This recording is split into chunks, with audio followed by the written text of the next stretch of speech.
É hora de se proteger. Se tem infância, tem vacinação.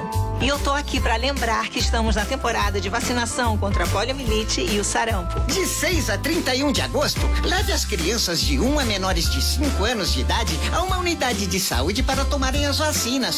Com proteção, as doenças não voltarão.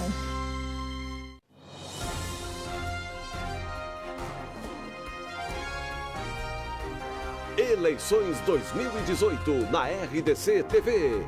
Oferecimento Associação dos Oficiais da Brigada Militar. RDC TV. O Rio Grande se conecta aqui.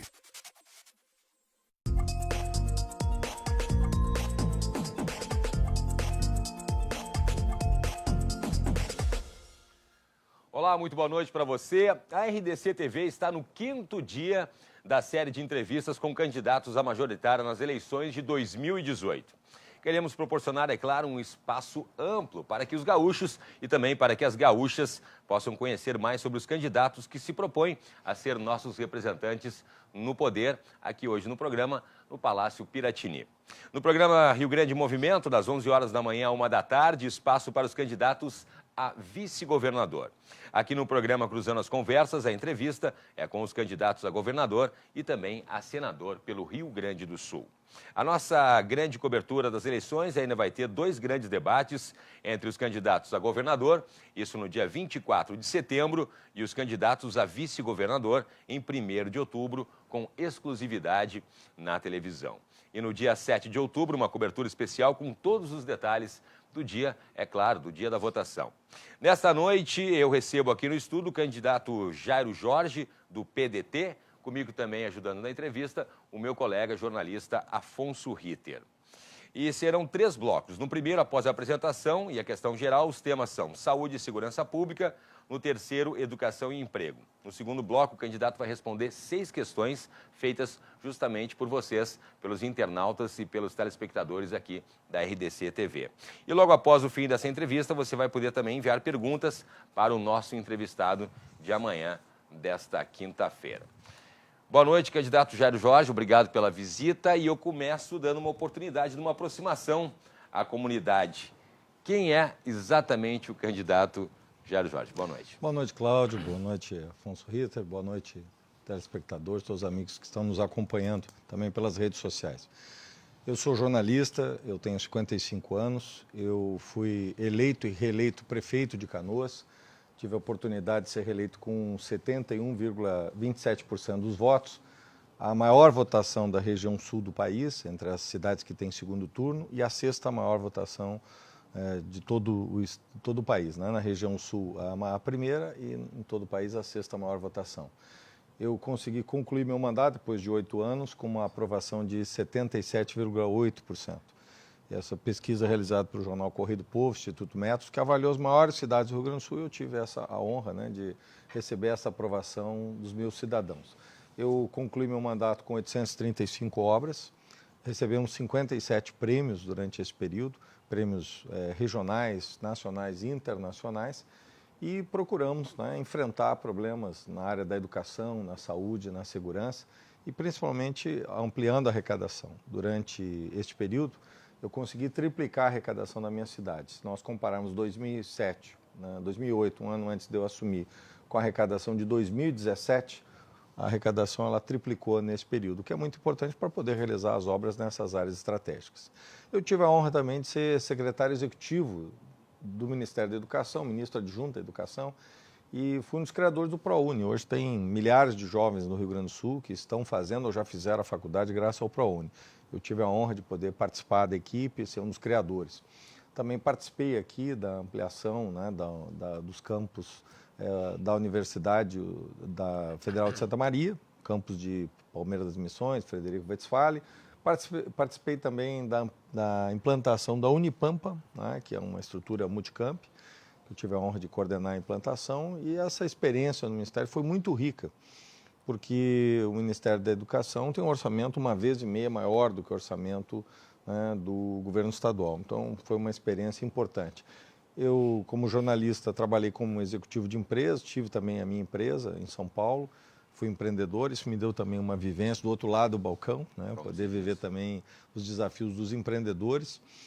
Fui vereador também da minha cidade e fui candidato bem jovem, fui o candidato mais jovem do Brasil em 1985. Eu tenho 33 anos de vida pública, né? Durante todo esse período eu procurei fazer a boa política, é a minha 8ª eleição, nunca ataquei ninguém e é exatamente isso que eu estou, né? Essa mesma visão, essa mesma ideia que eu estou hoje consolidando nesses 17 meses de campanha.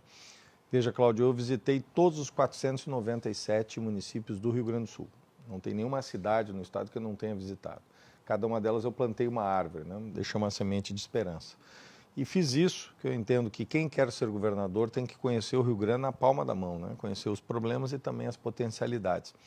Eu percorri mais de 100 mil quilômetros nesse período. Eu me reuni com 28 mil gaúchos e gaúchas. Realizei mais de 1000 encontros, exatamente para fazer um bom diagnóstico do Estado e me preparar para ser governador de todos os gaúchos, me preparar para esse desafio. Porque a pior coisa que tem é a pessoa sentar na cadeira e dizer que não sabia. E eu quero, né, nesse processo eleitoral, apresentar propostas, projetos para tirar o Rio Grande do Sul da crise, né? E eu quero uma oportunidade que os gaúchos e gaúchas que estão me acompanhando me dê uma oportunidade no dia 7 de outubro. Nós vamos escolher 2 nomes. Eu quero estar entre esses nomes para ir para o segundo turno, aprofundar o debate e quero, né, apresentar para todos os gaúchos ideias inovadoras para tirar o Rio Grande do Sul da crise, porque eu quero ser governador para fazer diferente e para transformar vidas. Afonso Ritter. Boa noite, candidato Jorge. Boa noite, Afonso. De qualquer maneira, mesmo com essa intenção, essa vibração de assumir uma responsabilidade maior, a situação do Estado é bem pior do que era de Canoas. Conhece muito bem a situação. Só para lembrar alguns números, o primeiro semestre deste ano terminou com um rombo de 1.550 bilhões de reais e a LDO prevê um rombo de praticamente 7 bilhões de reais. E temos todo o problema da dívida ainda pendente, enfim. Como é que... Eu acho que o diagnóstico está razoavelmente feito e nós estamos acompanhando isso. Inclusive, com a ideia e com digamos, a realidade de que nós estamos caminhando para trás em vez de caminhar para frente. Nós estamos perdendo o ranking em vários setores vitais digamos, da governança. A economia, a segurança, na educação e assim por diante, na saúde também. Qual é a tua expectativa e o que tu pretendes fazer para, digamos, conseguir rapidamente mudar esse panorama, pelo menos a tendência do panorama? Veja, Afonso, quando eu assumi a minha cidade, ganhei a eleição em 2008 e assumi em 2009, eu tinha em caixa 25 mil reais. Não é milhões, não, é mil. Eu tinha que pagar em 25 dias, eu tinha que pagar uma folha de 16 milhões. Eu tinha atrasos, encontrei a prefeitura com atrasos de 8 meses. Imagina a empresa de lixo, 8 meses sem receber. O hospital da cidade, 8 meses sem receber. Eu tinha uma arrecadação por volta de 35 milhões mês e uma dívida de 175 milhões. É isso que eu encontrei. Então, encontrei um quadro de dificuldades. Mas, primeiro, nunca olhei para trás, nunca critiquei meu antecessor. Eu entendia e entendo que as pessoas elegem, né, um prefeito ou um governador para resolver os problemas e não para ficar com lamúrias e lamentações. Então, nós temos que olhar para frente, foi isso que eu fiz. E eu penso que algumas soluções, ideias que eu busquei, eu me inspirei em Santa Catarina, no Paraná, Pernambuco, Goiás, Espírito Santo, Ceará. São estados e cidades, muitas cidades no país, que adotaram atitudes, posturas diferentes da nossa. E hoje eles estão numa situação melhor que a nossa, né? Vamos ver alguns dados, né? O crescimento da receita entre 2011 e 2014 no Rio Grande do Sul foi de apenas 8,6%. Já Pernambuco foi 17%, Santa Catarina 18%, Goiás foi 24,9%. E o Paraná, que tem o mesmo PIB do Rio Grande do Sul, o mesmo tamanho, foi de 34,7%. Veja, o Paraná cresceu 34% e nós 8%. Né? Então, a verdade é que o Rio Grande do Sul tem que crescer. Qual é o binômio, qual é a proposta? Quais são as 2 ideias-chave que eu proponho para que a gente saia desse momento, desse círculo vicioso e retome ou comece um círculo virtuoso no Rio Grande do Sul? eu proponho 2 ideias, que é exatamente o que eu fiz também como prefeito, para sair daquela crise, daquele momento grave. Primeiro, celeridade. Nós temos que desburocratizar. Veja, o Rio Grande do Sul é o estado mais burocrático. Se nós vamos na prefeitura, eu estive hoje na FEComércio, levou 3 anos para autorizar o projeto, o licenciamento da FEComércio do seu prédio. Eu estive em várias regiões do estado, empresas, que levaram 3 anos para ter licenciamento. Então, a média do Rio Grande do Sul é 900 dias. Eu sei que o estado está fazendo um grande esforço, mas isso é uma mudança incremental. Reduz de 900 para 500 dias, 400 dias. Não resolve nada. São Paulo é 150 dias e Santa Catarina é 90. Veja, uma PCH, Pequena Central Hidrelétrica, Santa Catarina leva 180 dias. Nós levamos 10 anos, Afonso. Veja, o Luciano Hang fez aqui um desabafo há poucos meses, dizendo, né, que o Rio Grande do Sul ele não investia, a Ravan não investia no Rio Grande do Sul porque ele estava 10 anos esperando uma PCH. Então, é essa a realidade do Rio Grande do Sul e isso eu vi percorrendo o estado. Então, é preciso celeridade. O que significa isso, digamos? Mudança em processo, no processo administrativo, mudança na legislação. Só no processo, na intenção, porque o que passa também é de que as autoridades desconfiam. Exatamente. E precisa inverter esse processo ou não? Foi exatamente o que eu fiz, né? Veja, eu criei um escritório do empreendedor, porque uma coisa é falar, outra é fazer, né? O Churchill dizia, criticar é fácil, difícil é fazer, né? E o que eu fiz quando assumi? Levava 4 meses para abrir uma empresa, nós reduzimos para 48 horas. De que forma? Criando um escritório do empreendedor, aliás, fomos premiados pelo Sebrae com o prefeito empreendedor, exatamente por causa dessa iniciativa. E, através disso, nós tornamos a abertura de empresa um desafio da prefeitura, não do empreendedor, não mudamos a postura. Quando o empreendedor chegava lá, ao invés de ele ficar saltitando de repartição em repartição, ele ia no único lugar, numa loja, onde ele era acolhido e a abertura da empresa passava a ser uma missão e uma tarefa do poder público da prefeitura. Hoje, quando o empreendedor chega muitas vezes no estado, ele é visto como um bandido, como alguém que está trazendo problema. Não, o empreendedor está trazendo solução, está trazendo emprego, está trazendo desenvolvimento. É uma mudança de mentalidade. Isso significa, então, mudança de processo administrativo, que tem que ser mais célere. A minha proposta é ter pré-requisitos claros, né, um checklist claro, que o empreendedor cumprindo a licença terá o prazo máximo de 60 dias e, né, chegando ao final do prazo, cumpriu as formalidades, os pré-requisitos, a licença é automática. Então é uma mudança de rumo, né, e uma simplificação da legislação que tem que ser revista. Obviamente que nós temos que ter celeridade com responsabilidade, eu não estou propondo nada irresponsável. Mas nós temos que fazer isso. Como é que eu testemunho isso? Como é que eu digo que é possível fazer isso, Afonso? Veja, o shopping, né, o Parque Shopping foi inaugurado em Canoas em novembro do ano passado, ele foi licenciado pela Prefeitura de Canoas no meu período em 57 dias. Veja, 57 dias. Eles construíram uma unidade em Porto Alegre, que é o Barra Shopping, levou 5 anos para ser licenciado. Foi inaugurado em 2008, levou 5 anos para ser licenciado em Porto Alegre. Nós fizemos 57 dias. Agora, se tu licencia um shopping que tem 300 lojas, gerou 9 mil empregos, 750 milhões de investimentos. Se é possível fazer em 57 dias, é possível fazer também licenciamento em 60 dias. Portanto, eu proponho celeridade dessa forma, criando em cada região um escritório do empreendedor.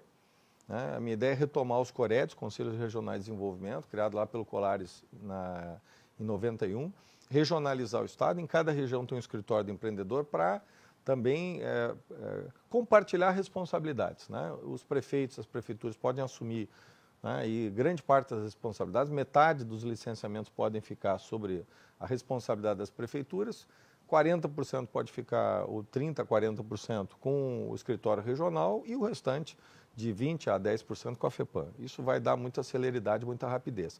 E a segunda medida para fazer o Rio Grande do Sul crescer é reduzir a carga tributária. Eu estou propondo a lei do gatilho. Veja, eu criei isso quando prefeito, em 2009, que é uma lei inovadora, a primeira do Brasil, que quando aumenta a arrecadação real, dispara um gatilho e diminui a alíquota. Veja, quando eu assumi, 1/3 da cidade era 5% ISS-QN e 2/3, 3%. Eu equalizei tudo em 2,75%. Fizemos o disparo do primeiro gatilho, né? Caiu, então, 8%, numa boa parte. A arrecadação, passado um ano, ela não caiu 8%. Ela aumentou real. E ao fim desse período, entre 2009 e 2014, nós fizemos uma redução da alíquota em 33%, 1/3, caiu de 3 para 2, e a arrecadação não caiu 1/3. Ela funcionava ano por ano, é isso? Ano por ano. Quando chegasse no E ela foi caindo gradativamente. Caiu, então, para 2,50, depois 2,25 e chegou a 2. Quando chegou a 2, a arrecadação chegou a 2% alíquota, veja, caiu de 3% para 2%. E a arrecadação saiu de 43 milhões em 2009 para 88 milhões em 2014. Então, a arrecadação dobrou e a alíquota, né, o imposto, foi reduzido em 1/3. Então, ele é um mecanismo que dialoga, né, com a lei de responsabilidade fiscal, porque ele é para cima e para baixo. Nós tivemos também em 2015 redução nominal, aí ele voltou a subir. E ele é para cima e para baixo, é disparado. O pressuposto é que... É a performance da arrecadação. É isso.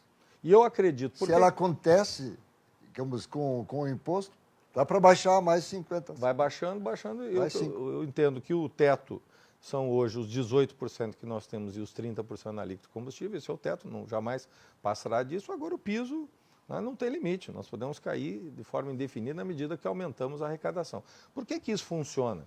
Porque esse dinheiro, veja, a minha proposta é que a partir de 1º de julho do ano que vem, 2019, caia a alíquota geral de 18 para 17,75. E a alíquota de combustível, energia e comunicações caia de 30 para 29. Então, o gatilho nos combustíveis de 1% e na alíquota geral de 0,25. Veja, esta mudança, né, nós vamos fazer durante 1º de julho de 2019 até 30 de junho de 2020, vamos avaliar. Aumentou a arrecadação, dispara de novo o gatilho, né, reduz, portanto, o imposto e vamos cair para 17,50 e para 28 assim sucessivamente. Por que isso funciona? Porque essa redução, esse recurso volta para a sociedade. E a sociedade consome mais, porque nós temos hoje demandas enormes na sociedade. Se esse dinheiro volta para o seu bolso, a senhora está me acompanhando, o que a senhora vai fazer? O que o senhor vai fazer? O senhor vai comprar mais. E na hora que a senhora comprar mais, vai ativar o comércio, e o comércio ativado vai ativar a indústria. E isso vai trazer mais ICMS para o Estado e nós vamos fazer a arrecadação crescer. Então, uma solução nova, ideias novas para o Estado, que é isso que eu penso. Não adianta nós ficar com o aumento do ICMS, né? O ICMS como está até 2023. Né? Como o Keynes dizia, longo prazo todos estaremos mortos. Né? Então, nós precisamos, de fato, fazer uma mudança consistente, inovadora, com menos burocracia e menos impostos, nós vamos aumentar a arrecadação. O que aconteceu na minha cidade? 19 mil empresas vieram para Canoas nesse período, foram abertas. Veja, um número bastante significativo. E isso fez com que a alíquota, né, o nosso índice de participação no ICMS, né, dos municípios saltasse de 3,9 para 7,06.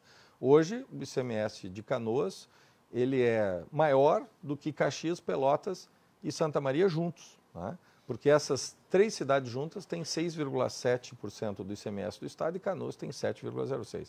E Porto Alegre tem 8,6%. Então, Canoas cresceu consideravelmente exatamente por essas medidas, menos burocracia e menos impostos. E essa receita que eu proponho para o Rio Grande do Sul. Candidato, não seria apenas a reativação, digamos, aquilo que o Estado, no caso o município, arrecadava, ia, digamos, para a movimentação da economia, mas também, eventualmente, pessoas que sonegavam, exatamente, entravam também digamos assim, na roda da arrecadação. Reduziu a informalidade, nos permitiu combater efetivamente, né, a sonegação, porque nós procuramos reduzir impostos e eu acho que isso deu uma segurança e permitiu também, porque muitas vezes as pessoas também acabam, né, sonegando porque entra num círculo vicioso, né, o imposto é muito alto e muitas vezes a pessoa não paga o imposto para pagar os seus funcionários. Isso acontece em muitas empresas, né, em muitas situações. Claro que tem gente que sonega né, de forma desonesta para gerar simetria, né, que aí ele tem um fator competitivo com o seu concorrente. E isso não é correto. Então nós temos que reduzir cada vez mais. Eu entendo que o modelo americano é o melhor, né, onde todo mundo paga um pouquinho, mas todo mundo paga. Eu acho que essa é a ideia, né, que nós temos que também desenvolver no país. Tem que começar cada um fazendo a sua parte. Eu acho que a lei do gatilho e a desburocratização, a licença ambiental célere e licenciamentos céleres e processos céleres no Estado, essa celeridade é fundamental. Menos burocracia e menos impostos para a gente gerar mais emprego e desenvolvimento. O Rio Grande do Sul tem que se tornar um Estado que seja amigável ao empreendedorismo e aos investimentos. Hoje é um Estado hostil. Então nós precisamos de mudança, nós precisamos de novas ideias para isso acontecer. Candidato Jairo Jorge, para o Executivo implementar suas ideias, suas ações, precisa do apoio da Assembleia Legislativa. Como é que o senhor vê essa questão daí do Executivo com o Legislativo? Cláudio, todos os governadores aprovaram, né, tudo que levaram para a Assembleia, desde que essas propostas fossem fiéis ao que eles apresentaram. Claro, se eu vou lá e digo que eu vou diminuir impostos, e o primeiro ato é aumentar impostos, como já aconteceu, né, o governador não tiveram êxito. Mas todos os governadores aprovaram tudo que apresentaram no início do governo. Então, todas as ideias nós apresentamos, né, ontem lançamos nosso programa de governo, são 50 propostas, 50 ideias para gerar convergência no Rio Grande do Sul.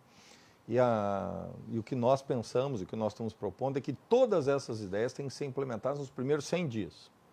Né? Portanto, é no início do governo, não é no final do primeiro ano, no final do segundo ano, no final do terceiro ano, no quarto ano, que um governador vai lançar as suas propostas. Tem que ser no início, nos primeiros 100 dias. Né? É claro que eu quero estar no segundo turno, eu quero essa oportunidade, que os gaúchos me deem essa oportunidade para aprofundar o debate. Quero sim ganhar a eleição, quero governar o Rio Grande e quero, né, já no segundo turno, né, e se for a vontade de Deus e a vontade dos gaúchos, se eu vencer a eleição, eu vou criar uma unidade política para que nós possamos ter, né, maioria na Assembleia, para que possamos ter uma convergência de 70% do Rio Grande do Sul para fazer as mudanças estruturais que o Rio Grande do Sul precisa. E é dessa forma que nós vamos liderar, portanto, e, né, garantir a aprovação dessas matérias que devem acontecer, como eu disse, nos primeiros dias. Por exemplo, eu proponho uma reestruturação do Estado, um novo governo, um novo Estado. Não mais com 17 secretarias, como o atual governo tem, ou 27, como o governo anterior tinha. Estou propondo apenas 10 novas estruturas. Não mais secretarias, escritórios, que vão efetivamente, né, trabalhar como uma espécie de força-tarefa, mais temáticos, mais horizontais, mais em rede, um Estado em rede. Portanto, uma nova estrutura mais matricial. Né? E, ao mesmo tempo, 3 níveis hierárquicos apenas. Né? O governador e o secretário, que é quem formula, um diretor, que é quem desenvolve, e um gerente, que é quem executa. Todas as organizações exponenciais no mundo hoje têm 2 níveis apenas. Né? O Estado chega a ter 6, 7 níveis. Então, nós temos que reduzir para isso dar mais, né, agilidade. Veja, para fazer isso é uma redução de custeio significativa, isso vai trazer economia, vai trazer celeridade, né, porque nós vamos, né, adensar o Estado. Tem secretarias que têm falta de pessoal, isso vai permitir que a gente tenha, né, um investimento forte nos nossos servidores, né, e eu tenho proposto um grande pacto com a inteligência do Estado, que é o servidor público. Eu penso que o servidor público não é problema, como fica se alardeando aqui em Porto Alegre e no Estado, né, ele é solução e, portanto, nós temos que nos conectar com essa inteligência.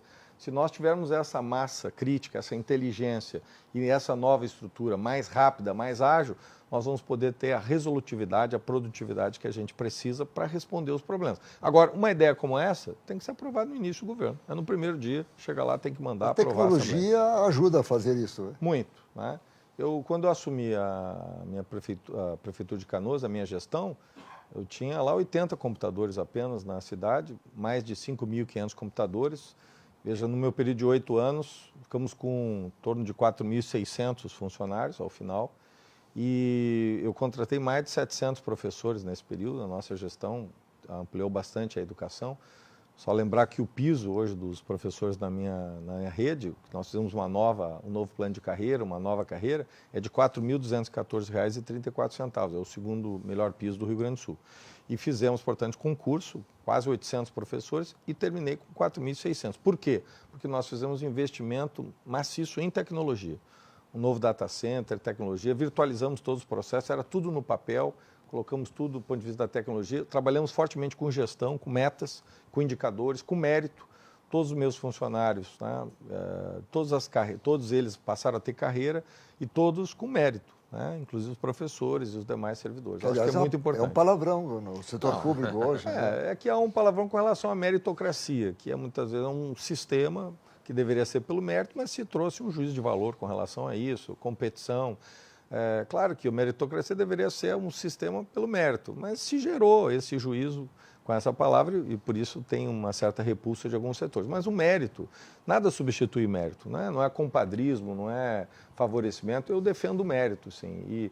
E mais do que isso, eu implantei, né? Como eu disse, falar é fácil, difícil é fazer. Fizemos isso e criei também, no período como prefeito, uma gratificação de resolutividade para acompanhar os resultados, onde cada funcionário recebia, né, de acordo com os seus resultados.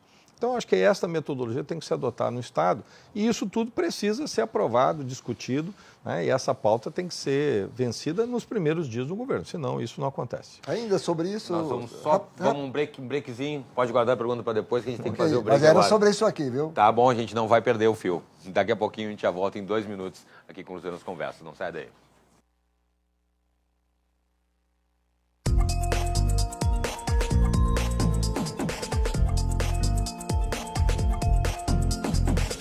A PW Service é uma empresa com excelência em prestação de serviços terceirizados como manutenção predial, limpeza e conservação, portaria, serviço em alturas, obras civis, limpeza de prédio, planejamento diferenciado de acordo com a necessidade do cliente. Ligue 51 3031 4819 e 51 98186 8783.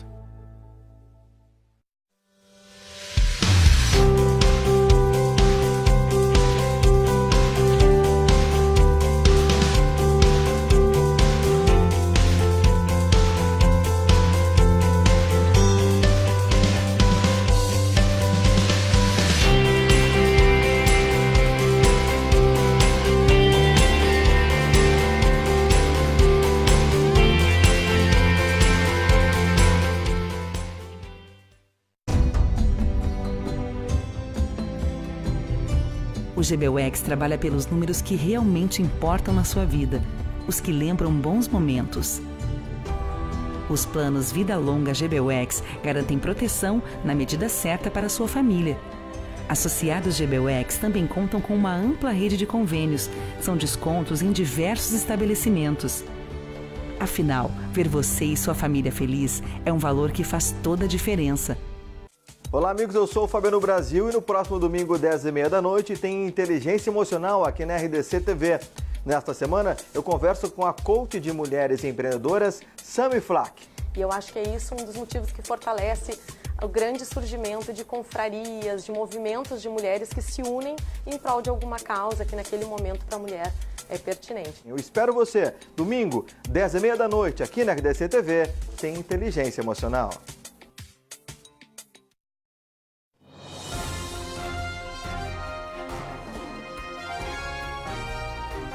Eleições 2018 na RDC TV. Oferecimento Associação dos Oficiais da Brigada Militar.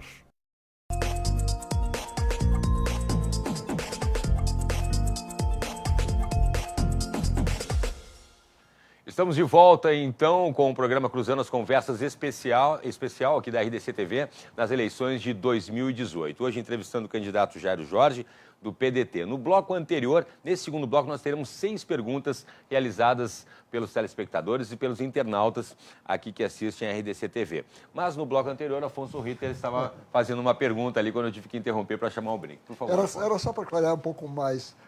Quer dizer, uma não elimina o outro, ou seja, o mérito na remuneração, e digamos, no avançar da remuneração, ele exclui o tempo de serviço? Não, o sistema que nós fizemos para os professores na minha cidade, ela, digamos, criou 10 ciclos de 3 anos, mas aquele professor, digamos, que não apenas no tempo, ele chega apenas ao 3º nível. Né? Se ele, digamos, não tiver esta preocupação, ele não trabalhar, digamos, com a sua carreira, digamos que ele não esteja preocupado com aquelas questões básicas, né? Ele vai chegar até o 3º nível, ele não chega no teto, apenas pelo tempo. Agora, quem tem o mérito, quem tem, digamos, o bom professor, o bom educador, aí ele vai chegar até o 10º nível, né? Então, eu acho que isso é uma forma de valorizar. Não deixa de contemplar a questão da antiguidade, mas valoriza efetivamente a gestão da carreira. Não há concorrência entre um e outro, é importante dizer isso. O próprio professor, ele é gerente da sua carreira, né? E nós fizemos isso, ele gestiona, ele administra e ele cresce em função do seu trabalho. Eu acho que é um modelo diferenciado, mas necessário. Nós temos que ter uma política de recursos humanos, valorizar o servidor. Eu vejo assim que muitas vezes o bom servidor não é valorizado e muitas vezes ele recebe, né, muito menos do que outros que não têm a mesma dedicação. Então nós temos que valorizar o que é bom, o bom servidor, o dedicado, aquele que faz correto, ele tem que ser valorizado, né? Eu acho que é uma política de recursos humanos necessária. Como é que se mede isso? Só para concluir. Com métrica, né? Nós, por exemplo, estabelecemos a gratificação de resolutividade com medidas, estabelecemos cada unidade de gestão, metas, né? E a métrica necessária de resultado do seu trabalho. Na própria carreira, né? Seja dos professores e de outros, também um conjunto de requisitos, e ele vai administrando a sua carreira. Ele tem que fazer de 1.200 pontos, num ciclo de 3 anos, 1.000. Ele vai administrando, né, o seu trabalho, o seu percurso formativo, ele vai gestionando a sua carreira como é hoje em todas as empresas modernas, empresas hoje que estão conectadas com novas políticas de recursos humanos, é assim que funciona. O servidor, ele é o funcionário, o colaborador, ele administra a sua própria carreira. Eu acho que essa mentalidade nós temos que trazer para o serviço público, né? Primar pela eficiência, pela eficácia, mas pela valorização do servidor público, que hoje é essa onda de ataque ao servidor público, como se o servidor público fosse o problema, se fosse o caos do Estado, não é verdade. O servidor público, ele é a inteligência, o que pode mover. Nenhuma mudança será de fora para dentro. A verdadeira mudança, ela se dá de dentro para fora, que é isso que nós precisamos valorizar o servidor. Então, eu acredito nessa política de recursos humanos, eu procurei praticar isso. Eu também fui do Ministério da Educação, trabalhamos fortemente, eu coordenei a elaboração do plano de carreira, né, de várias categorias e, portanto, eu trouxe também essa experiência lá do Ministério da Educação para a minha gestão como prefeito. E eu acho que é isso que nós temos que fazer, valorizar o servidor público e o serviço público. Bom, agora nesse segundo bloco, candidato Jair Jorge, nós temos 6 perguntas feitas pelos internautas aqui que acompanha a RDC TV. E a primeira pergunta é justamente sobre o funcionalismo. A Bianca Poser, aqui de Porto Alegre, pergunta o seguinte: o que o senhor pretende fazer para pagar o funcionalismo estadual em dia, candidato Jair Jorge? Bianca, prioridade número 1 para mim é o servidor público. Durante 8 anos eu sempre paguei na data aprazada, nunca parcelei salários e foi a minha prioridade. Eu tive dificuldades inúmeras, mas a prioridade número 1 sempre foi, né, o servidor público. Eu não quero dizer que o governador Sartori tem dinheiro embaixo do colchão, não é isso, né? O Estado está passando muitas dificuldades. Nós tivemos nesse primeiro semestre, segundo dados do Tesouro, um déficit de 2,5 bilhões. Só nesse mês passado, nós tivemos o déficit de 1 bilhão e 132 milhões. Quer dizer, uma receita de 2,5 bilhões e uma despesa de 3 bilhões e 800. Tem mais 200 milhões do Caixa Único, então isso deu, né, um déficit aí de 1 bilhão e 132 milhões. Então essa é a situação grave do Estado. Mas o governador Sartori podia ter feito de um jeito diferente. Por que eu digo isso? Porque ele nunca pagou depois do dia 15. Por que lá, em 2015, em julho, ele não chamou os funcionários e disse: olha, nós estamos passando uma crise grave, eu preciso entrar nos primeiros dias do mês seguinte para vencer as despesas do mês atual. Ele não fez isso, né? Ele estabeleceu um parcelamento, um pagamento a conta-gota, ele desestruturou as famílias. Se ele tivesse feito isso, o primeiro mês seria terrível, seria um mês de 45 dias. Mas a partir dali, todo dia 15, o servidor público receberia o seu salário, teria planejamento, organização. Veja, ele não fez isso. E aí, Bianca, o que aconteceu? Levou 300 mil famílias a dificuldades, algumas à insolvência.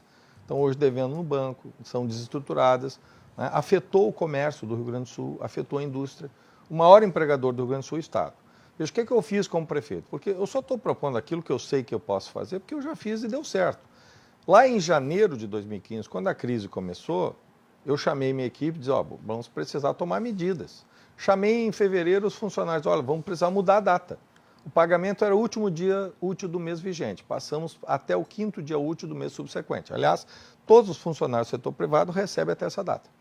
Graças a isso, nunca atrasei salários. Claro que quando eu fiz isso, alguns não gostaram. Mas em julho, o governador Sartori começou a parcelar o salário. E as pessoas entenderam que, ao invés de fazer na Bacia das Almas, né, eu fiz o momento certo. Eu chamei, dialoguei. Até porque em Canoas eu criei a mesa de diálogo. Se Deus permitir eu for eleito, será meu primeiro ato, criar uma mesa de diálogo, Beca. O que é a mesa de diálogo? Um mecanismo institucional. Não é o 4º escalão que vai negociar com os funcionários, o próprio governador. E por que isso? Porque ele é eleito pelo povo. Então ele tem que liderar. Infelizmente, eu nunca vi o atual governador pedir desculpas para ninguém. Eu vi o Pezão, governador do Rio de Janeiro, pedir desculpas porque atrasou. Então, atraso, o salário é sagrado. Então, qual é a minha proposta? Né? Estabelecer, né, um processo mais rápido possível, saindo da data que está sendo paga, acabar com o parcelamento, todo mundo receber no mesmo momento, pagamento integral né, e não ter o que ganha mais contra quem ganha menos, todos na mesma data, e trazer o mais rápido possível, esse é o meu compromisso, né, da data que está para o último dia útil do mês vigente, que é o que está na Constituição. Agora, não tem solução mágica. Se alguém vir aqui e dar uma solução mágica, isso é tirar da cartola um coelho. Não existe isso. Então, nós vamos fazer no menor prazo possível, por quê? Precisamos recuperar, né, as finanças públicas. Nós temos um déficit aí, no mês aí está girando 1 bilhão. Né? Então, por isso que é preciso, né, trazer progressivamente na medida que vamos melhorando a arrecadação. Mas transparência, previsibilidade, um cronograma, eu acho que é isso que o servidor quer, respeito, né?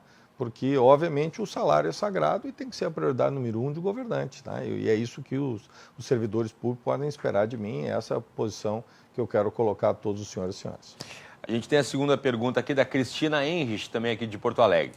Como o senhor vai enfrentar e reduzir os altos índices de criminalidade sem dinheiro e com efetivo policial abaixo do ideal?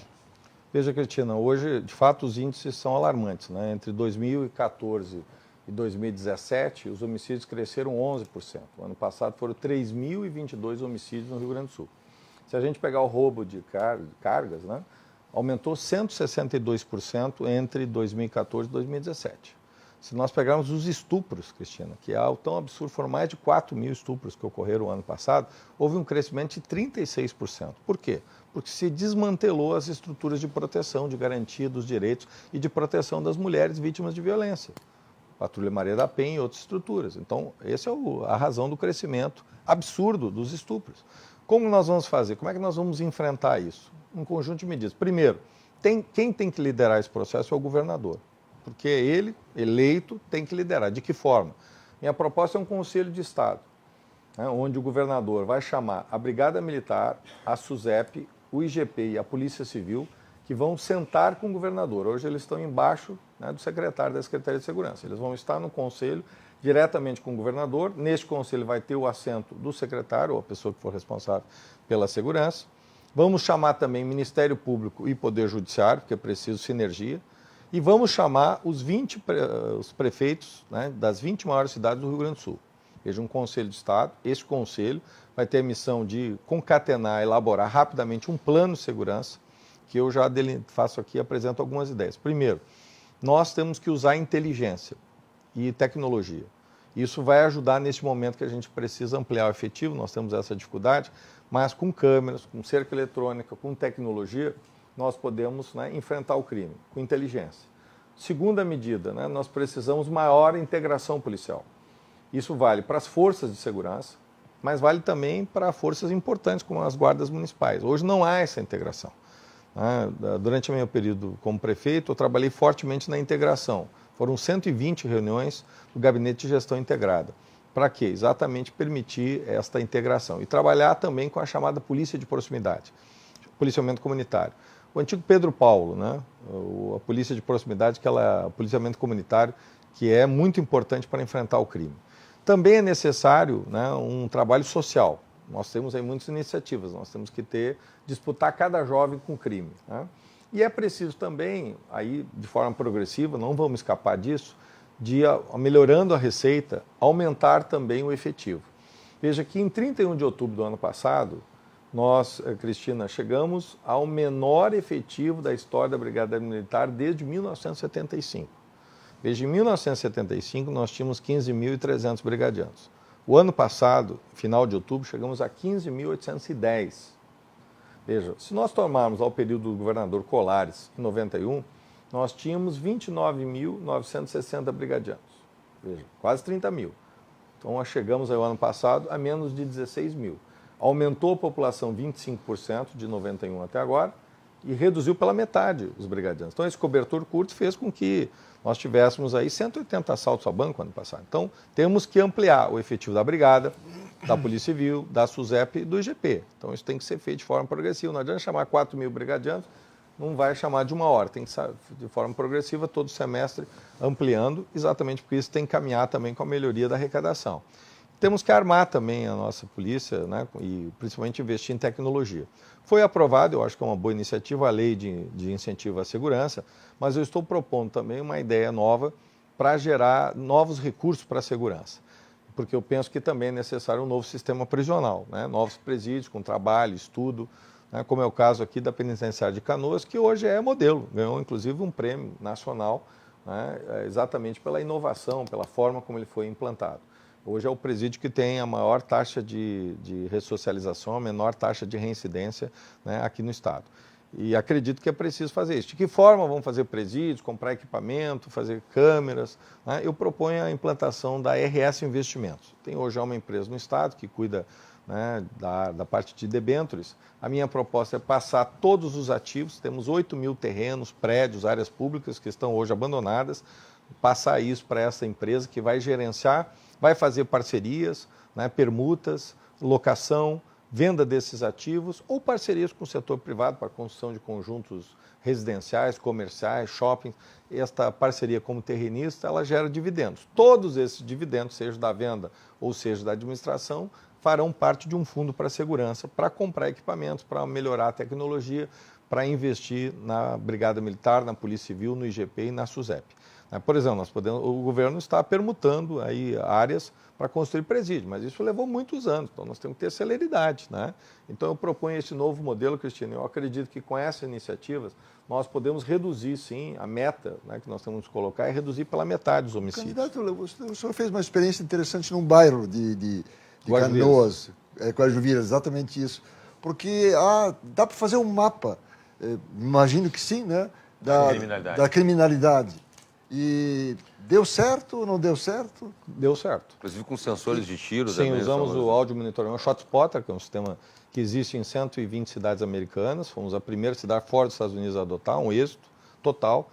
Infelizmente, fomos a única cidade no Brasil. Os americanos, né, lastimaram muito, porque no Brasil nenhuma outra cidade quis, porque de fato ele ajudou a combater o crime. Tivemos, né, mais de 50 prisões, mais de 60 vidas foram salvas nesse período. Então, ele foi uma tecnologia vencedora. Câmeras também, hoje Canoas tem 186 câmeras, é a segunda cidade com mais câmeras no Rio Grande do Sul, a segunda melhor central de monitoramento, não tinha nenhuma câmera como eu assumi. Investimos fortemente na guarda, né, com ampliação, armamento, né? Tudo isso foi feito lá no período que na compra, aquisição desses armamentos, compra de unidades, viaturas, então armamos e preparamos a guarda e trabalhamos de forma integrada. Essa política se combinou com o presídio, né? Tu deves lembrar, né, que eu fui procurar a governadora Ieda, né, lá, né, em 2009, nenhum prefeito queria presídio, e eu fui procurá-la, né, exatamente para levar essa proposta. E fechamos, Afonso, essa parceria com o governo, continuei depois com o governador Tarso e concluímos com o governador Sartori. Este presídio, a PECAM, de fato é uma inovação, né? Tem trabalho, tem estudo, tem bloqueador de celular, todos os presos usam uniforme, não tem facções, as facções não dominam. Então, ele é um modelo, ele é uma parceria. E deu certo. Por que deu certo? Vamos pegar os dados oficiais, né? Os dados oficiais mostram que entre 2009 e 2016, os homicídios em Canoas ficaram estáveis. Um crescimento pequeno de 3,8%. Se a gente comparar o Rio Grande do Sul, nesse mesmo período, o estado, aumentaram 58% os homicídios. Veja, 58%. Quantos homicídios aumentaram em Porto Alegre? 94% nesse mesmo período. Em Pelotas, 73% dos homicídios aumentaram entre 2009 e 2016. E Caxias do Sul, 33%. Veja, Canoas, 3,8%. Então, ficaram estáveis e o estado todo explodiu os homicídios. Os dados, Canoas criou um observatório de segurança pública, em parceria com as universidades, que analisa todos os casos. Então, o número de homicídios são maiores do que estão nas estatísticas oficiais. E esses dados apontam que a taxa de homicídios no Rio Grande do Sul, de Canoas, de 100 mil, caiu 20%. Então, na verdade, se a gente olhar todos os homicídios, nós vamos ver que houve uma redução até maior do que os dados oficiais capturam. Mas se nós pegarmos apenas com os dados oficiais, nós vamos ver que Canoas é uma exceção nas maiores cidades. Então, deu certo essas políticas e é por isso que nós fomos premiados, né? O BID avaliou 117 experiências na Universidade do Chile e nós ganhamos o primeiro lugar em boas práticas. Recebemos em 2012 do BID o primeiro lugar em boas práticas, comparando com 117 experiências do mundo. E eu tive a honra também de ser convidado pela ONU, houve uma conferência de desarmamento e eu levei essa experiência do ShotSpotter, do sistema do Guajuviras, numa conferência que teve 4 cidades convidadas. A cidade de Genebra, né, na Suíça, a cidade de Nairobi, no Quênia, a cidade de Águas Calientes, no México, e a cidade de Canoas, no Brasil. Então nós vamos apresentar essa proposta, então, até porque não é muito comum o prefeito mexer em segurança, né? Isso não é comum no Brasil nem em outros estados. Então nós tivemos uma política que é inovadora e eu acredito que essas ideias podem ser replicadas assim e ter resultados positivos, reduzindo o número de homicídios. Candidato Jair Jorge, a nossa terceira pergunta aqui é do Matheus Carriconde, aqui também de Porto Alegre. Quais serão seus projetos para o fortalecimento do agronegócio? Matheus, veja, a grande riqueza, a grande fortaleza do Rio Grande do Sul é a agricultura pecuária. Nós temos que ter um pé no tradicional e um pé no inovador. Agora, para a gente avançar, é preciso enfrentar alguns gargalos, né? É claro que o agronegócio, ele caminha por suas pernas, né? E teve avanços significativos. Há 40 anos, quando o agricultor tirava 30 sacas de soja, né, de 1 hectare, levantava a mão para os céus. Hoje, eu passei por algumas regiões no Rio Grande, 65, 70, 75, 80 sacas, né, de soja por hectare. Então, o que é isso? Isso é tecnologia, biotecnologia, avanços muito importantes. Inclusive, o plantio direto foi uma inovação gaúcha, né? Isso ganhou o mundo, né? Repercutiu, nós conseguimos ampliar a produtividade. Mas quais são os problemas hoje que o agronegócio vive?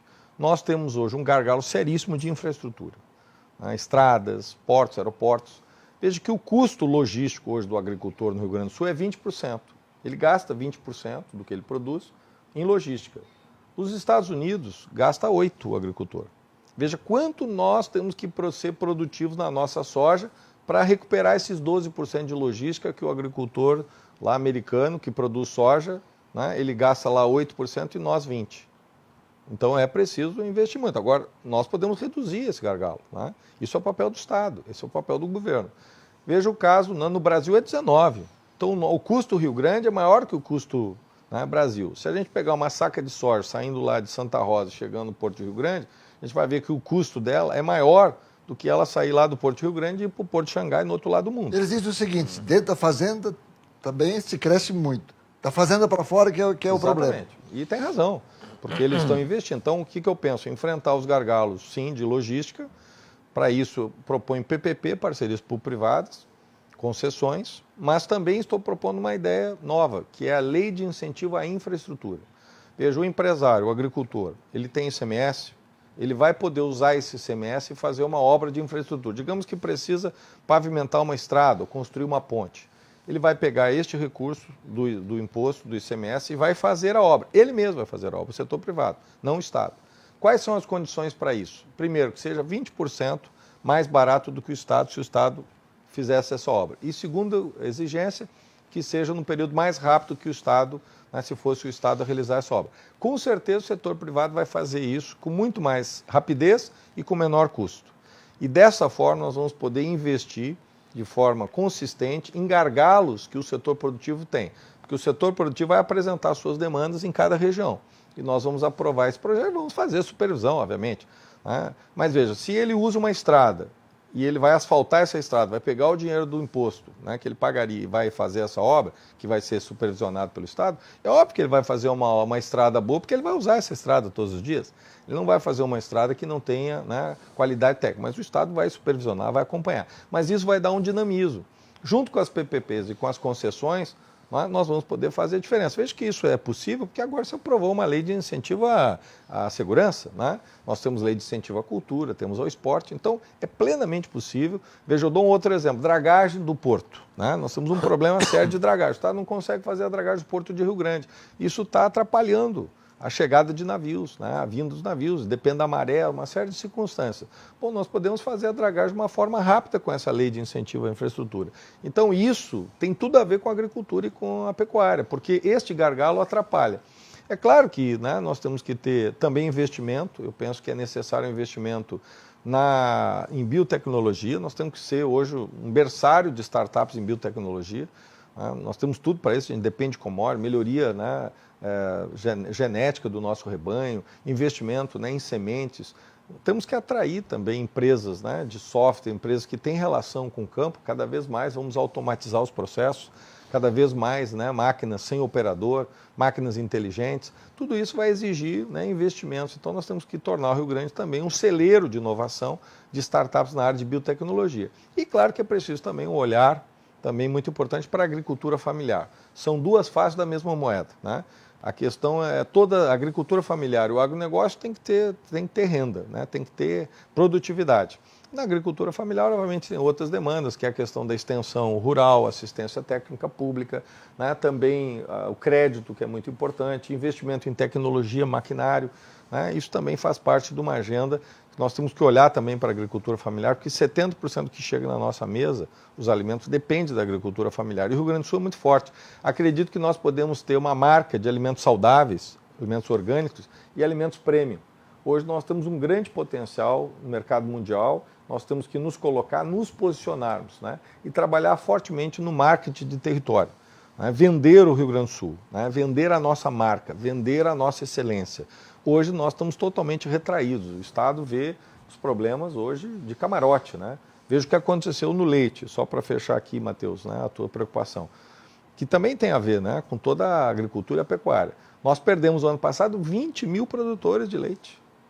Nós temos hoje 60 mil famílias que produzem para a indústria, que produzem com escala. Nós perdemos 20 mil famílias que deixaram de produzir porque o preço foi lá para 50 centavos, 60 centavos, 70 centavos. O custo do leite é R$1, o custo de produção. Como é que pode, né, entrar um leite aqui vindo do Uruguai a 50 centavos? Isso é dumping. E o governo simplesmente do Estado cruzou os braços, não olhou, perdemos 20 mil produtores.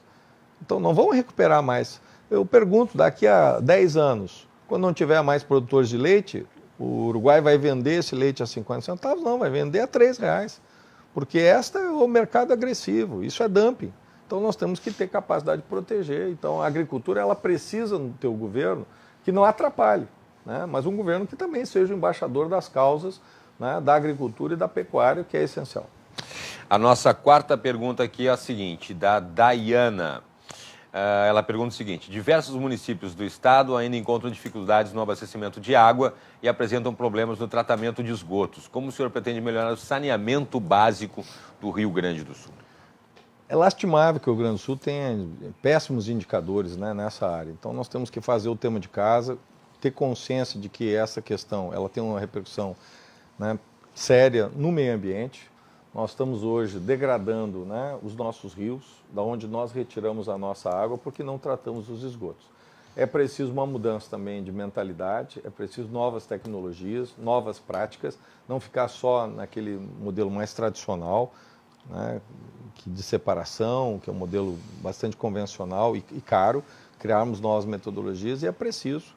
A Corsã é uma empresa estratégica, é uma empresa pública, deve continuar como uma empresa pública. Obviamente que ela tem que buscar parcerias para poder atender bem a população e ela tem que modernizar a sua gestão e tem capacidade de resolutividade, né? Porque ela perdeu vários recursos aí que vieram da União. Né? A minha cidade, por exemplo, tinha recursos para chegar, né, a mais de 50%. Infelizmente a Corsã acabou perdendo esse recurso e hoje tem apenas aí menos de 1/3 da cidade, né, com a rede, né, para coletar o esgoto. E é lastimável, né? Eu comecei era 6%, mas eu queria chegar a 50%, 60%, 70%. Então é preciso que a Corsã faça o tema de casa, isso é Estado, isso é governo, isso é gestão. Né? Então nós temos que ter esse foco no saneamento, porque nós só vamos ter sustentabilidade se nós também tivermos esse cuidado. Então novas tecnologias, novas práticas e uma gestão forte para não perder os poucos recursos que se tem, né? Nós não podemos perder nenhum centavo, né? Então, isso de forma lastimável, isso ocorreu, né? E cidades como Canoas e outros perderam recurso em razão, né, do não investimento. Mas eu acredito na força, na capacidade, na inteligência dos servidores da Corsã para que a gente possa dar esse grande salto.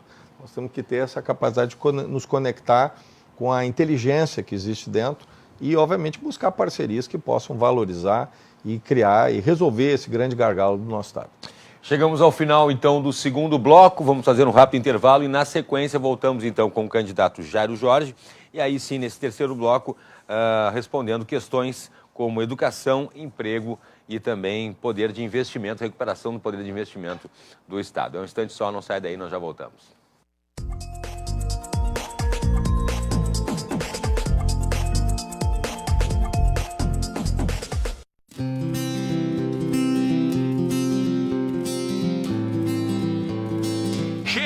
me preparando aqui para pegar um helicóptero aqui, vou fazer um voo panorâmico, um táxi aéreo. Mas que barbaridade, isso vai ser um sucesso, passado.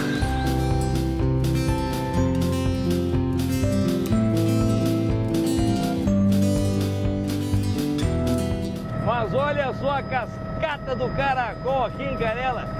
Que coisa linda a natureza, né, Che? E olhando aqui desse passeio panorâmico com a táxi aéreo, fica mais bonito ainda. Dá uma olhadinha, Che.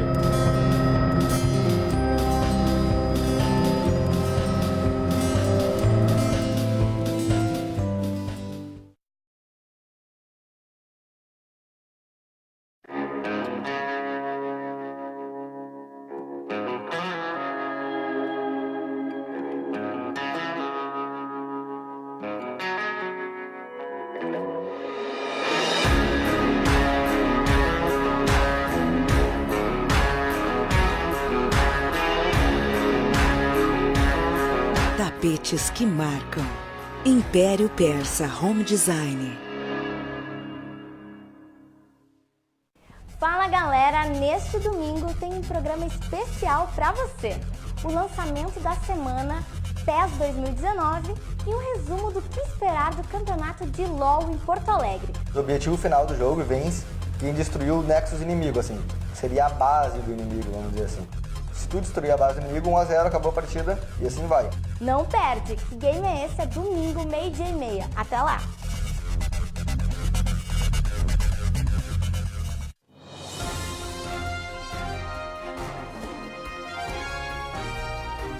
Eleições 2018 na RDC TV.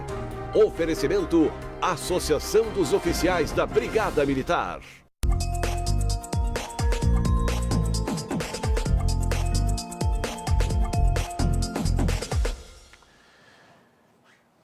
Estamos de volta, então, com Cruzando as Conversas. Hoje, entrevistando o candidato ao Palácio Piratini, candidato Jairo Jorge, do PDT. No bloco anterior, a gente falou ali e respondeu as perguntas dos internautas. Agora eu passo a palavra, então, para o meu colega Afonso Rita. Mas eu queria fazer uma pergunta geral ainda sobre a presença do Estado como ente público. A impressão que se tem, que eu tenho, é de que o Estado ainda... Mudei, inclusive, de opinião já ao longo da minha vida, né?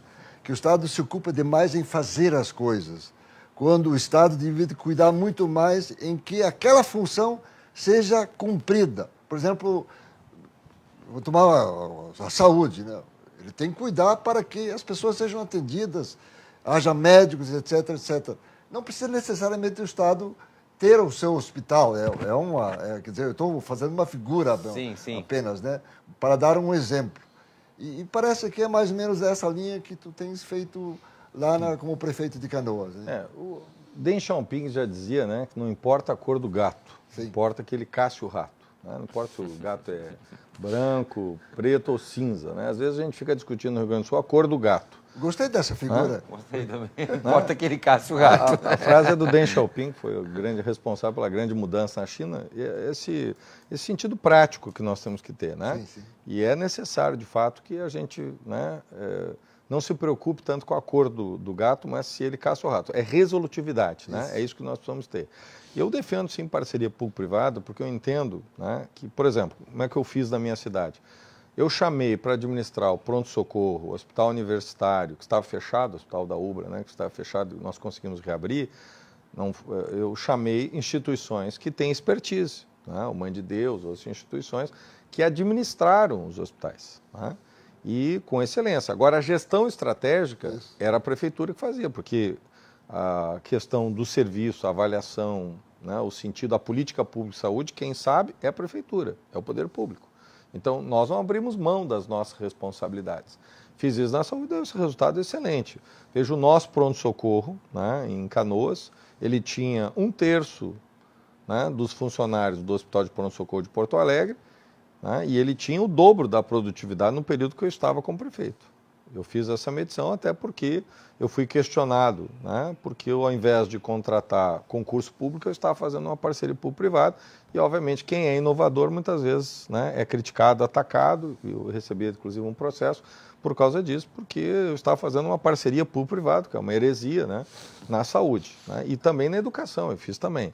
Eu construí 14 escolas, 12 escolas de educação infantil, né? Dessas 14 escolas novas, né? Ainda construí mais 2 que eram escolas de madeira, que nós construímos prédios de alvenaria. Mas 14 escolas novas e dessa 12 de educação infantil. O que eu chamei? Instituições filantrópicas, instituições, portanto, né? não estatais, instituições que passaram a administrar essas escolas, exatamente para que a gente pudesse ampliar a oferta de educação infantil. Então, tem que pensar soluções novas, né? Isso não significa valorizar, né? Eu sou um defensor do Estado, mas o Estado necessário, um Estado empreendedor. O Estado necessário, ele é sempre do tamanho que a sociedade quer. Há 70 anos a sociedade precisava de uma siderúrgica e nós criamos aqui o Aço Finos Piratini. Nós tínhamos uma Corag para imprimir um diário oficial. Hoje não precisa de diário oficial, o celular serve, né? Muito mais, ninguém fica lendo um diário oficial. Então é natural que haja essa evolução, mas eu defendo que aquilo que é estratégico tem que continuar sob o controle do Estado. Por exemplo, Banrisul é estratégico. Eu defendo que a CE é estratégico, o CRM, o Sulgás. Neste momento, são empresas estratégicas, são do nosso tempo. E nós estamos governando para o nosso tempo. Eu entendo que o Estado, se é grande demais ou pequeno demais, isso é irrelevante nesse momento. Isso foi importante nos anos 80. Tá? Mas hoje, qual é a questão chave? É se o Estado funciona. E se o Estado não funciona, cabe ao governador fazer funcionar. Não se elege um governador para ser leiloeiro. Se elege um governador para governar. Então, eu quero e estou propondo, né, essa minha proposta, que as empresas públicas deem lucro. Estou propondo uma governança, né, com nível de exigência. Existe uma nova legislação que vai exatamente, né, criar um novo rumo, mas eu estou propondo um nível de governança, né, de alto nível, para que nós possamos ter produtividade, eficiência nas estatais. E empresa pública tem que dar lucro. E o lucro nós vamos aplicar num fundo para a educação. Propõe que toda a lucratividade... Banrisul deu 1 bilhão e 50 milhões no ano passado, né? O Sicredi deu 2 bilhões e 300 milhões. O que levou o Sicredi a ter um resultado melhor? Está mais conectado, inclusive, com a nossa economia. O Sicredi, o crédito rural, é 42%. No Banrisul, 7,5%. Quem é hoje que está mais conectado com a agricultura e a pecuária? O Sicredi. O Sicredi teve mais que o dobro, né, de lucratividade que o Banrisul. Portanto, vamos seguir o caminho correto. Vamos aprender com quem está dando certo. Mas vamos ter o Banrisul como um banco público e vamos aplicar a lucratividade do Banrisul e de outras empresas num fundo para a educação para poder fazer as mudanças que a gente precisa na educação. Então, eu defendo uma gestão, né, com excelência, com produtividade, com resolutividade e com lucratividade. É isso que a população quer, fazer funcionar bem o que já existe. Eu vou fazer uma pergunta dentro disso. Ou seja, essa mentalidade, ela, digamos, o partido lhe atrapalhou? Porque Não. O senhor mudou de partido. Não, ao contrário. Qual foi a causa principal que fizeram que o senhor mudasse de partido? As minhas ideias não tinham mais aderência, né? No PT. E no PDT tem total aderência. Um partido que é aberto, plural, né? Eu tenho feito esse debate, essa discussão, eu realizei mais de 80 seminários. Nestes 1000 encontros, eu apresentei essas ideias que eu estou falando aqui. Eu, né, tomei uma decisão madura, né, escolhi um partido, eu tenho muita relação e proximidade com o PDT no tema da educação, que eu venho de uma família humilde, meus pais são operários, né, pessoas que tiveram muita dificuldade para estudar. Meu pai tem 91 anos, ele é da geração do Brizola, e meu pai não tinha escola, né? Nem meu pai nem minha mãe, que tem 88 anos. E os filhos dos meus pais tiveram acesso à educação porque teve um líder que construiu escolas, né? E foi Brizola, aquelas brisoletas. Eu estudei numa brisoleta, né? E meu irmão também. Então, nós tivemos acesso. Eu sou o primeiro da minha família a chegar na universidade, né? E só fiz a universidade porque eu fiz na universidade pública, eu não tinha dinheiro, né? Eu não tinha livro da minha casa. Eu devo aos meus mestres. Foi a minha primeira professora que me incentivou a ler. Ela despertou em mim o amor à palavra. Veja que eu sou jornalista. Esse, né, despertar o amor aos livros fez com que eu escolhesse a carreira de jornalista. Mas eu li numa biblioteca pública, porque eu não tinha livro em casa. Então, eu acho que é isso que é importante, né? A gente tem que ter essa capacidade, esse reconhecimento, né? Então, eu tenho esse reconhecimento ao Brizola, um dos grandes líderes, o líder, né, foi o governador mais inovador, e eu tenho muita aderência, né, e muita ligação com o trabalhismo, né, em razão dessas causas e principalmente a educação. Então eu fiz uma escolha madura, serena, né, desejo ao PT sucesso, né, que se recupere, que possa, né, ter sua missão, ter o seu papel na democracia, mas eu escolhi meu caminho porque eu entendo, né, que essas ideias elas estão num partido que tem esperança, tem futuro, um partido que pode andar hoje de cabeça erguida num momento tão grave da política como é o caso do PDT. Candidato Jairo Jorge, é uma pergunta aqui que a gente faz nesse terceiro bloco, é o seguinte, a questão de recuperar a capacidade de investimento do Estado através dos incentivos fiscais às empresas. Como é que o senhor vai lidar com essa questão? Veja, os incentivos fiscais, eles são importantes e necessários, mas têm que ser usados com parcimônia, né? Têm que ser usados com resolutividade. E aí nós temos que ter um cuidado, né? Em nome do sigilo fiscal, muitas vezes se coloca uma caixa preta. E é uma caixa tão, né, muitas vezes inacessível, que quando dá um acidente, cai o avião, a gente tem acesso à caixa preta. Nem dessa forma, né? E o que acontece hoje no Rio Grande? Nós não temos uma métrica. É claro que eu respeito o sigilo fiscal, porque nós não podemos expor uma empresa para que a concorrência tenha acesso a informações que vão destruir essa empresa que está sendo ajudada para crescer. Então, nós temos que ter o cuidado do sigilo, mas o sigilo, ele tem que também ter um limite diante da transparência necessária com recurso público. Então, nós temos que chegar no denominador comum. Complexo? É complexo, mas necessário. Então, nós não podemos dar incentivos de forma, né, irresponsável. Temos que ter a métrica e a sociedade tem que saber o resultado, né? Porque esses incentivos têm ajudado a gerar empregos. Isso nós não sabemos. Então, nós temos que saber claramente o que tem dado resultado e o que não tem dado resultado. Então, eles têm que ser usados com parcimônia, né, para induzir o desenvolvimento. Veja que Santa Catarina criou em 2007 o Proemprego, né, que é um projeto robusto. Eles têm 11 anos, né, fez com que Santa Catarina crescesse muito. Eles têm lá o tratamento tributário diferenciado, eles têm medidas, eles olham para cada setor, eles têm políticas ousadas, isso vale também para o Paraná, isso vale para o Espírito Santo. Queria lembrar que o Espírito Santo há 20 anos era dominado pela máfia, né? Eles fizeram um processo de reinvenção, então é possível nós sairmos desse quadro. O Ceará, por exemplo, né, inclusive levou empresas aqui do Rio Grande do Sul, tem uma planta que estava aqui no Rio Grande do Sul, está em Sobral, tem 25 mil operários, e estava aqui. Então, o culpado é o Ceará? Não, é nós. Está falando da Grendene, né? Exatamente, né? São empresas que foram para lá e foram legítimos, que nós temos que ter a capacidade de atrair, não culpar os empresários que saíram, não. Vamos manter os nossos empresários aqui, vamos ter políticas, né, resolutivas, né, que o empreendedor ele veja que o Estado não é hostil. Nós não podemos cruzar os braços e dizer, olha, Estado, nós somos um Estado produtor, nós temos que ter capacidade de fazer, de buscar investimentos. No centro do país, hoje olha para o Rio Grande do Sul como um Estado hostil, inóspito a empreendimentos, a iniciativas. O que nós temos que fazer? Nós temos que mudar essa mentalidade, nós temos que mudar o nosso modelo mental, nós temos que ter capacidade de mudar a nossa imagem, e isso não se faz só, né, com palavras, se faz com ações.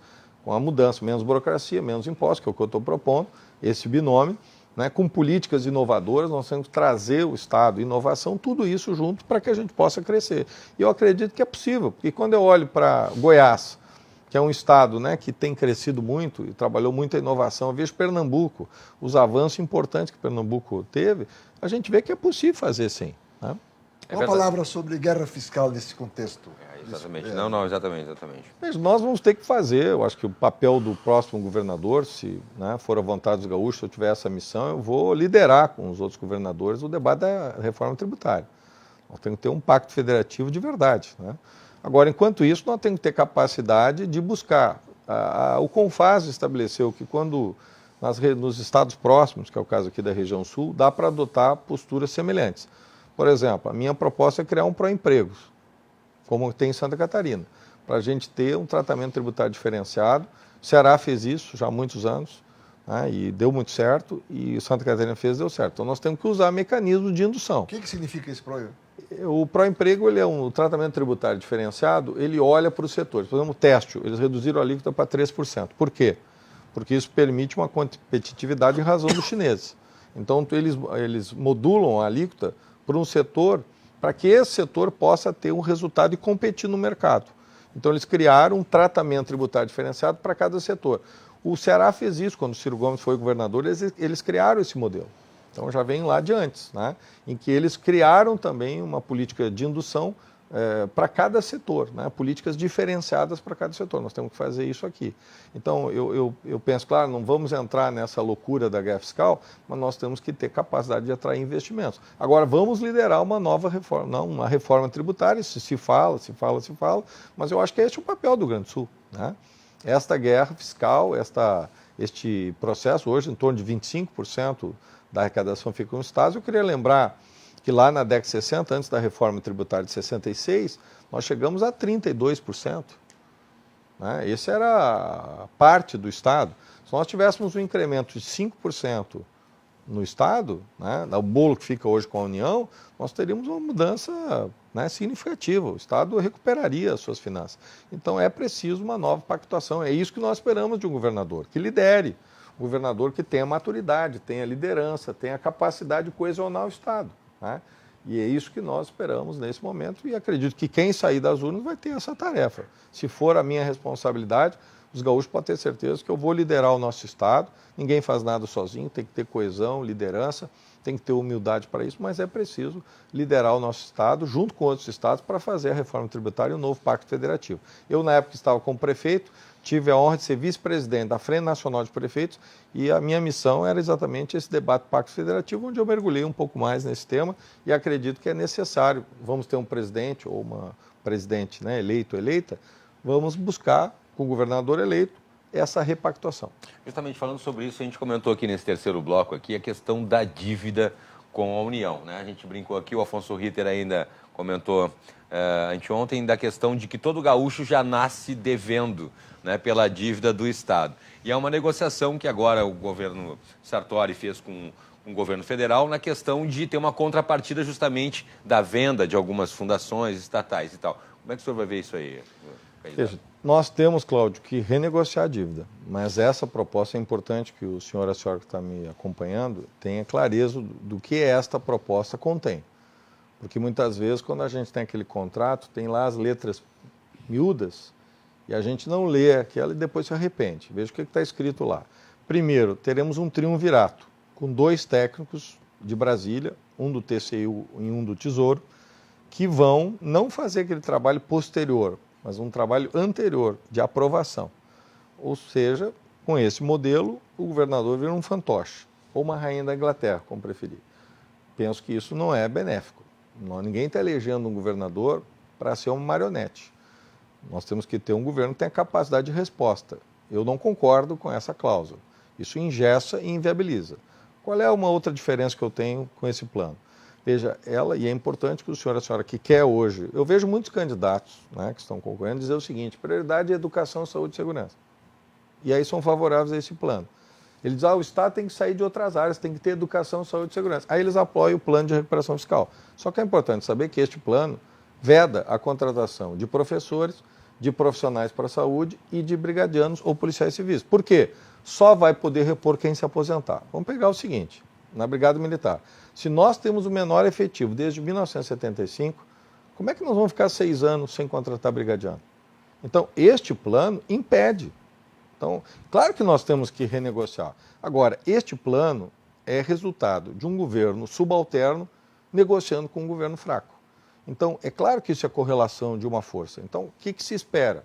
O governador eleito, se eu tiver essa missão, né, eu irei conversar, negociar com o presidente eleito para estabelecer novas bases, de nós estabelecermos uma nova negociação. Eu proponho uma customização da dívida. Pois nós temos um processo longo, vamos chegar lá ao final com 4%. Então vamos nivelar, vamos customizar essa dívida. Isso é uma renegociação que tem que ser feita. É tarefa complexa? Totalmente. Nada que eu falei aqui nessa noite é simples. Tudo que eu falei aqui é complexo.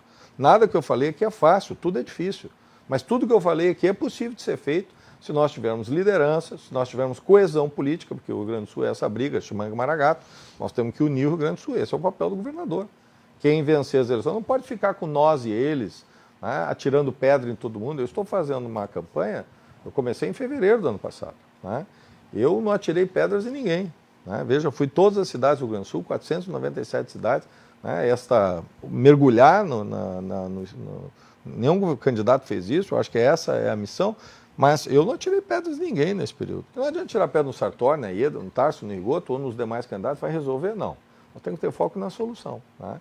E essa questão da dívida exige uma nova postura, né? Complexa, mas necessária, porque senão nós vamos ter um respiro de 3 anos, que talvez se renove mais 3, 6, mas ao final o oxigênio vai ser cortado e hoje o serviço da dívida, que é por volta de 230 milhões mês, vai saltar para 450, 500 milhões. Então nós vamos ter, só para ter uma ideia, a dívida hoje está chegando a 64 bilhões com a União. A estimativa é que chegue em 2020 a 79 bilhões e 320 milhões, essa é a estimativa. Então olha o salto que a dívida está tendo. Então nós temos que buscar uma renegociação para efetivamente estabelecer um novo parâmetro e sair desse buraco que nós estamos.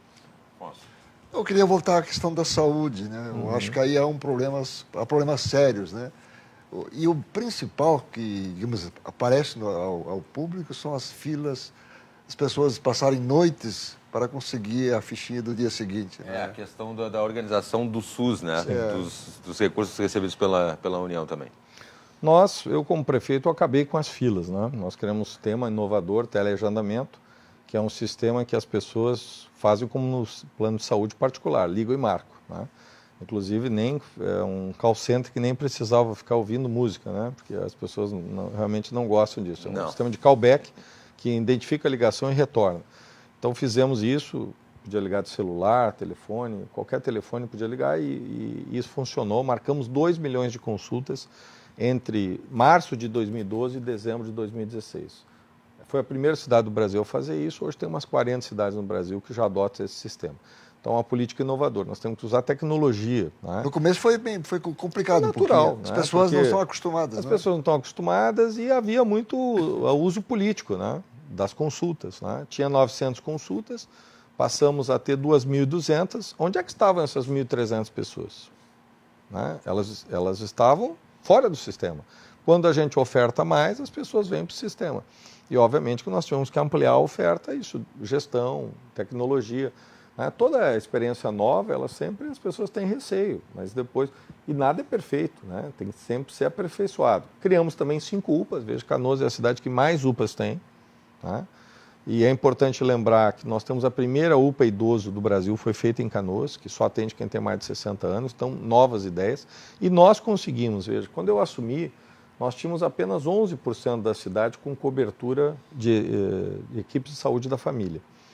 E se nós compararmos aí com outras cidades, Caxias, Pelotas e Porto Alegre, elas tinham o dobro, né, de cobertura do que Canoas. E nesse período de 8 anos, nós passamos a ser a cidade do Rio Grande do Sul, das maiores, com a maior cobertura de equipe de saúde da família. Nós chegamos a 62,87% de cobertura. Né, com 63 equipes de saúde da família. Pelotas tem 62,5%, né, a cidade de Caxias 29,6% e a cidade de Porto Alegre 45,2%. Então nós conseguimos ampliar, né, a assistência básica, criamos também o Saúde em Casa, mais de 2.700 pessoas recebiam medicamento em casa, farmácias distritais com distribuição de mais de 100 medicamentos em 6 farmácias. Inclusive, a farmácia central funcionava aos domingos e feriados, porque a doença não tem hora, não tem dia, né? Então, uma farmácia pública que abria. Então, são medidas importantes. Implantamos também, né, 3 CAPs 24 horas, retomamos, né, o hospital. Eu acho que esta política ela tem que ser adotada também no Estado. Qual é a minha proposta? A regionalização da saúde. Hoje nós temos uma crise sem precedentes no Estado, vai recair sobre os ombros do futuro governador, a maior crise da saúde. 80 hospitais hoje, no Rio Grande do Sul, de pequeno porte, estão fechando as portas. Houve uma asfixia do atual governo, não repassou recursos. Hoje, os municípios, né, estão absorvendo esses custos e o Estado deve para os prefeitos 500 milhões. Eu estive em Pelotas com a prefeita, né, a prefeita Paula. O Estado está devendo 12 milhões para ela. Eu estive com o prefeito Rossano de São Gabriel, agora no domingo. 2,5 milhões o Estado está devendo para eles. Só 2 cidades, né, importantes do Estado para a gente medir. 500 milhões o Estado está devendo. Então, quem é que está segurando hoje os desafios? Os prefeitos e prefeitos. Então, nós temos que ter capacidade de melhorar as finanças, buscar recursos. Nós perdemos recursos da União, Nós perdemos recursos, mais de 100 milhões nós perdemos entre 2014 e agora. Então nós precisamos recuperar esses recursos, não tem sentido diminuir os recursos. Nós temos que melhorar a arrecadação e eu proponho uma regionalização, não ter sombreamento. Hoje tem muito sombreamento e falta um serviço. As pessoas têm que sair lá de Tenente Portela e ir até Ijuí para uma UTI.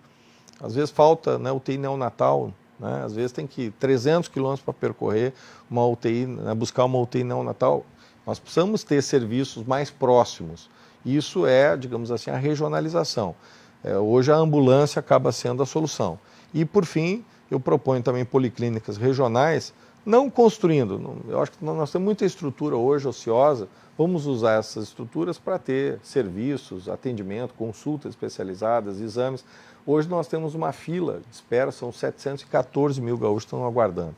Então, acredito que com tecnologia, telemedicina, né, com regionalização, nós podemos, né, enfrentar esse problema grave da saúde e dar às pessoas aquilo que elas querem, né, que é uma saúde efetiva para a sua comunidade. Eu queria fazer uma pergunta para o prefeito. Nós temos 4 minutos só de programa. Eu queria que fosse bem rápida a resposta, até para poder fazer outra pergunta. Isso, que é a nossa pergunta. O senhor falou do final. começo de Canoas, da sua administração. Como é que terminou o orçamento? Quais foram os rombos e as dívidas que sobraram de tudo isso que o senhor está falando agora e que fez lá em Canoas? Hein? Em 2 minutos, candidato. Veja, eu tripliquei a arrecadação, essa é a grande conquista que nós fizemos, mas, obviamente, eu não consegui resolver todos os problemas. Quando eu assumi a arrecadação era 35 milhões, eu recebi uma dívida de 175 milhões. Eu deixei uma arrecadação por volta de 120 milhões, 120, 130 milhões e uma dívida por volta de 140 milhões. Baixou? A dívida baixei, digamos, comparado com a arrecadação, sim, mas deixei em torno de 48 milhões para obras, projetos, deixei 40 obras em andamento para o prefeito, né, que assumiu para poder, e ele está inaugurando, está dando continuidade, isso é um mérito, né, e ao mesmo tempo, né, recursos para o pagamento do IPTU, que venceu no dia 2 de janeiro, mais de 40 milhões para o pagamento da folha. Então, se a gente verificar, procurei deixar numa situação bem melhor do que eu recebi. Esse é o papel de quem governa, né? Eu acho que a grande solução é a seguinte: não adianta ter déficit zero e ter zero na educação, zero na saúde, zero, né, na segurança. Eu procurei oferecer, deixei um legado de 835 obras, realizações, asfaltei 444 ruas, 113 quilômetros de asfalto, canalizei 70 quilômetros, né, de valas a céu aberto. Tive a oportunidade de entregar 4.500 casas, construir 14 escolas, dei uniforme escolar para 30 mil alunos durante 8 anos, com qualidade de material escolar. E os meus professores, como eu falei, receberam notebook, né? A prefeitura deu dinheiro, eles compraram, e também um piso de R$ 4.214,34, que é o segundo melhor do Rio Grande. Eu acho que esses dados falam, né, também de forma eloquente com relação às finanças. Então, o programa chegou ao final aqui, a gente vai fazer a pergunta final. Em 2 minutos, por favor, candidato Jairo Jorge. Por que o senhor quer ser exatamente governador do Rio Grande do Sul em 2 minutos? Eu quero ser governador para fazer diferente. Eu quero ser governador para transformar vidas. Eu tenho esse sonho, sim, de ser governador de todos os gaúchos. É preciso, nesse momento, 3 predicados. É preciso humildade para ouvir. E eu, como prefeito, fui um prefeito que ouviu o povo. 300 sábados eu fui em prefeitura na rua, nas comunidades, ouvi a população. Durante 100 quintas-feiras eu fui no Transurb, ouvi os meus cidadãos. Então é preciso humildade para ouvir, humildade para buscar novas soluções. Mas é preciso também coragem para inovar. Tem que ser corajoso para enfrentar os problemas e construir as soluções. E, por fim, o Rio Grande do Sul precisa de liderança. Um governador que não olhe para trás, um governador que olhe para frente, que possa coesionar, que possa unir os gaúchos e buscar a convergência. É exatamente com essas ideias que eu quero liderar o Rio Grande do Sul a partir de 1º de janeiro e levar o nosso estado para um novo rumo, um novo caminho. Eu acredito muito no Rio Grande. Eu sou candidato, sim, porque eu acredito nos gaúchos e nas gaúchas. A solução do Rio Grande está dentro de nós, no nosso empreendedorismo, na nossa liderança e na nossa competência. Por isso que eu digo em alto e bom som, o Rio Grande tem solução. Muito obrigado, candidato Jairo Jorge do PDT. Obrigado, Afonso Ritter, pela participação aqui no programa e obrigado a você de casa. O Cruzando as Conversas especial nas eleições de 2018 aqui pela RDC TV volta amanhã às 10h30 da noite. Uma ótima noite para você e até lá.